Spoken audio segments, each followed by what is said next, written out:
So my team, we have someone based in Thailand, someone based in India, someone in Nevada, Colorado, Texas, Chicago, and I'm in Boston. So many different time zones as well.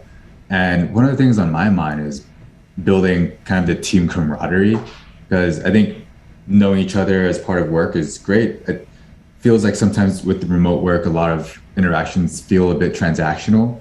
Yeah. How do you think about building that sort of culture and camaraderie with your team? Yeah, so on the practical side, we do a couple of things. Like we have that call where it's like we just don't talk about work and we just talk about what we did with our families or books we're reading or whatever, just like hang out. So I think that that's helpful. We also have like a group chat that is just not work focused. It's memes and pictures and just kind of fun stuff, which also allows us to not like flood Slack with stuff and keep work more async. But I think one of the things for us is that I think we've been able to build like a camaraderie about a different way to work in a lot of ways. And I think that in a lot of ways makes it not transactional. And I think everybody on the team is motivated by building and having the time and space to build high quality things.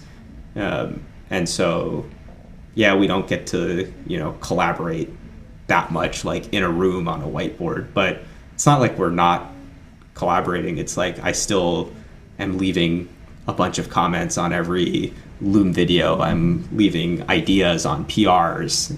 There's still a lot of collaboration happening. And so in a lot of ways, it doesn't feel like there's a lack of that human element. It's just different, I think. Yeah, that makes sense. Yeah, I appreciate that. Just it's this core philosophy that folks are united by. Yeah, and I think that people forget how powerful the written word is at communicating feelings, ideas, whatever. You look at the history of the world, there's been plenty of books that were written that changed the course of history. Like the written word is still a powerful way to connect with other humans. So just because you're not getting like face-to-face time doesn't mean there isn't still that feeling of like we're in this together. Yeah, that's a great reminder. So we've spoken mostly about work. Tell us about how you kind of structure your life. You mentioned in our emails together that you kind of also try to build habits for non-work things like sleep and exercise and diet and meditation. How do you think about that? Like, do you have a $5,000 mattress to help with your sleeping, or how do you think about keeping those habits? Unfortunately, I do not have a $5,000 mattress, but I think one of the things I've thought a lot about is just like how important so many of the basics are, like, sleeping, exercising, eating well. And for me, my biggest, if you want to call it a hack, is to just sleep until I'm done. That's worked really well for me. Yeah. I've always struggled to be a person who like wakes up on time, is like ready to go early in the morning. And for me, the simplest fix to all of my sleeping woes was just like, I sleep until I'm done. Early on, that was like problematic. It's like, oh, you're like sleeping like 10 hours. Like that's a lot of sleep. But over time, as I've done that for a while, it's like now I just, I still sleep a lot. I sleep like 8.5 hours, but like how much you're supposed to get. Yeah, but it's like the rest of the day just feels amazing. Like I don't feel groggy. I don't feel tired. I don't feel like, ooh, I need a nap after lunch. I'm just like, I just feel great, and then I go to sleep. So that's something that's worked really well for me. But it took me years, like 10 years, to get to that point of just like figuring out sleep. And I think that a lot of these things, even even things like a meditation habit, it took me years and years to actually get into like a sustainable routine after like trying and failing and trying and failing. So I think that it's just made, I don't know, it seems like the story of all of the things I've done is just like like years of failure before like something clicks. So maybe I'm just kind of generally I start off as a failure, but gotta start somewhere. Yeah, but I think that it's helpful perspective for people who are trying to add those new habits, like whether it's, you know, being better about how you plan your day or how you sleep or your meditation or exercise or whatever. It's like it's very hard to just like make a switch into good habits overnight or in a month or anything like that. I think it just takes years sometimes. Yeah. And that's okay. Yeah, I think we hear that a lot when, you know, someone's trying to be on a diet, they have a bad day. Oh crap, this ruined my diet streak, or I can't meditate for very long, but it's just part of the process. I have a similar experience with meditation or even like sleep, where sometimes I don't get good sleep, and I have my Garmin watch tracking my sleep, and I'll be like, oh, it ruined my streak of good sleep. But it's just like, you know what? It's fine. You stayed up a little bit late one night. Just, you know, go to sleep earlier next time so you don't feel this way again. And it's super basic, but it feels like maybe with our personalities, there's always room for improvement. But yeah, I think I saw a tweet the other day and was like, you know, instead of trying to do all these productivity hack optimizations, let's just get a good night's rest. Yeah, honestly, I feel like it's so much more valuable than like, I don't know. I think sleep is probably the most foundational thing you could do, but for some reason, like everybody's out there like sleeping 6 hours a night, which is just, I mean, some people can function on that, but like for me, if I get 6 hours, I feel terrible the next day. Yeah. So I don't know, sleep a lot. It's great.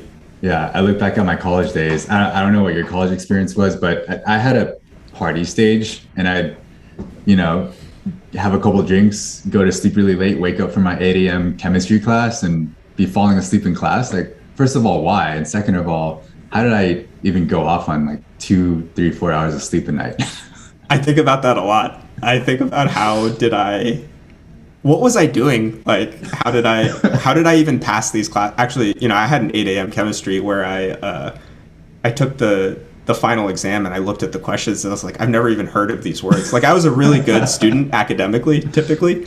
And I was just like, how did I never hear of these? And it turns out that it was an 8 a.m. class and I was asleep all the time. So that's why I had heard of it. I had a 8 a.m. physics class and I'm like, this was a horrible idea. I should have chosen the 11 a.m. one. There's no way I was going to be awake for that. They shouldn't allow people to have classes that early. It's crazy. Like, now if somebody was like, hey, let's have an 8 a.m. meeting, I'd be like, no. Are you kidding me? I can't do that. Yeah. So, yeah, I don't know. My big thing is like sleep as much as you can. It's amazing. Yeah. So maybe one last thing before we close.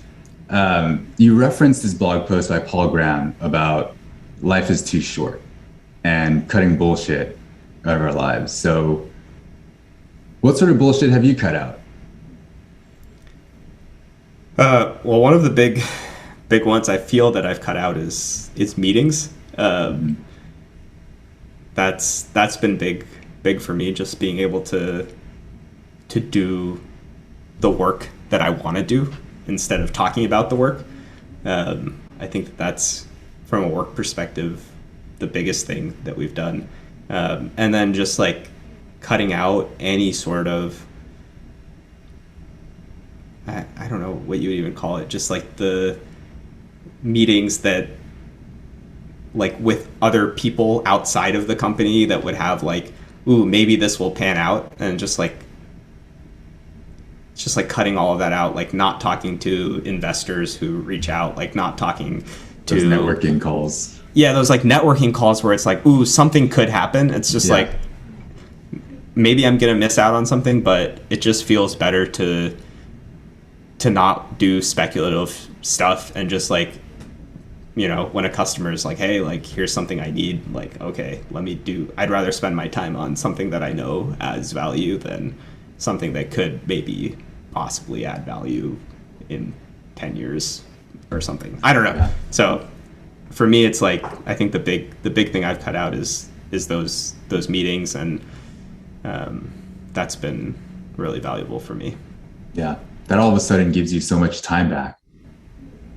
Yeah. And I think even more than the time that it gives you back is for me, it's the energy that it gives me back. It's like, if I have like 3 meetings in a day, I just, it might only take up an hour and a half, a few half-hour meetings, but it feels like it takes up like 4 hours of energy from me. And I'm actually a very extroverted person generally. So it's not really that. It's just like talking is actually very exhausting, I find, like at a physical level. Yeah. Well, thank you for making the effort to talk. Oh yeah. No, sorry. But I mean, I noticed, because I don't have like a lot of meetings that often. Like when I do have meetings, it's like, oh, like I'm sweating. I don't, maybe something's wrong with me, but you're like on with another person, like you're trying to, pay attention, be there, like all of these things. And it's like, oh, this is actually, it's a bit draining from a physical standpoint. Yeah, I'm relatively introverted, so I actually need to like mentally prep before a meeting. So it's not just a 30-minute meeting, it's 10 to 15 minutes beforehand, remembering what I'm supposed to talk about and mentally preparing to have a conversation.